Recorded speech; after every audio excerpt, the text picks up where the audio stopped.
frequent communion. The saints have strongly recommended frequent communion, and they have done it themselves. I'd like to mention 5 different positive effects of receiving Holy Communion frequently. First of all, to receive Holy Communion, one must be in the state of grace, must believe that Holy Communion is the body, blood, soul, and divinity of Christ. Has to fast for an hour.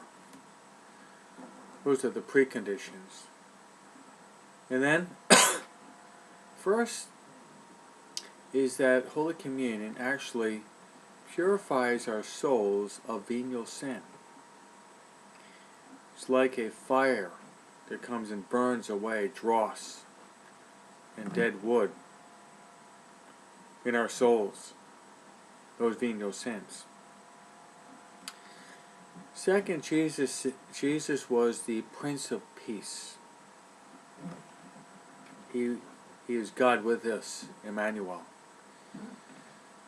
Receive Holy Communion, our Lord gives us both peace and joy, which we all want.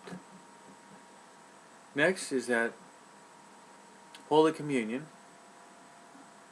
In Holy Communion, there is a heart transplant, which we really receive the totality of Christ, His body, His blood, His soul, and His divinity. That means it's the quickest way to grow in holiness is through Holy Communion, because we receive the heart of Christ Himself. Next is consolation. In a world where there are so many trials and tribulations and sufferings and setbacks and disruptions, Jesus Christ coming into our soul in Holy Communion can give us consolation. He said, "Come to me, all of you are weary, and I will give you rest.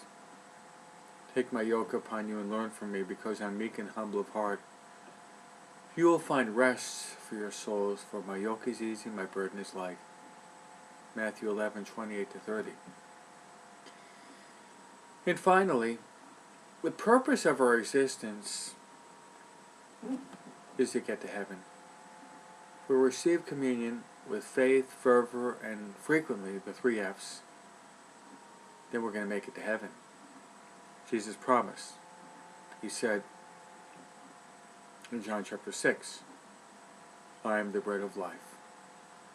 Whoever eats my body and drinks my blood will have everlasting life, and I will raise him up on the last day."